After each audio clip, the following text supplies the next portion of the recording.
يفتري علينا غير. أحسن مقرئ هو لاعب رجاء البيضاوي. شاهد هذا الفيديو.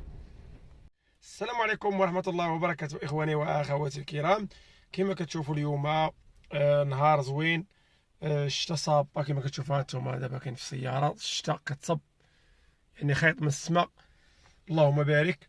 كما كتشوفوا غادي نخلي لكم واحد الفيديو اللي غادي يعجبكم بزاف، اللي هو لاعب رجاء البيضاوي سابقا ودابا حاليا مدرب تطوان، اللي هو عبد اللطيف جريندو. حاليا لاعب كويري، لانه كان لاعب كنحبوه بصراحه.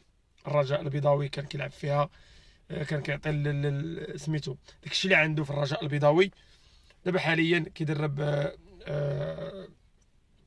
الفريق التطواني. كما كتشوفوا دابا حاليا كيدرب الفريق التطواني. والان في هذا الشهر رمضان احسن قراءه ديال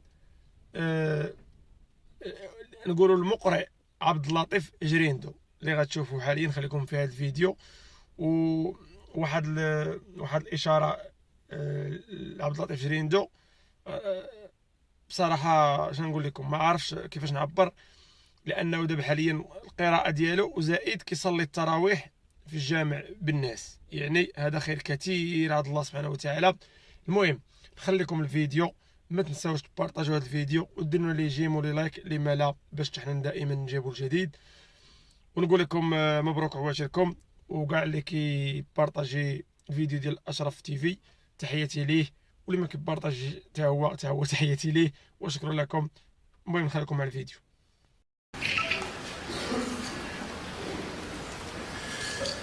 ولقد كرمنا بني آدم وحملناهم في البر والبحر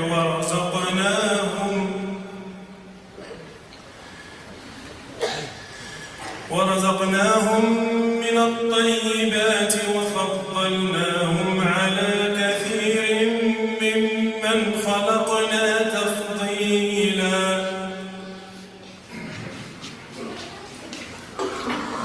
يوم ندعو كل أناس بإمامهم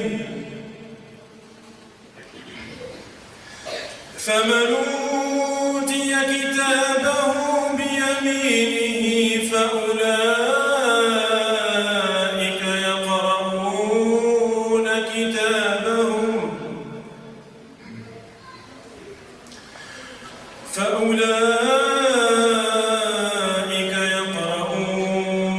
كتابهم ولا يظلمون فتيلا.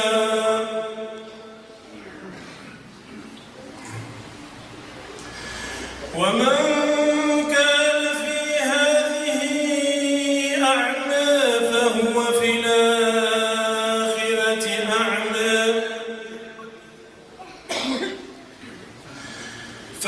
في الآخرة أعمى وأضل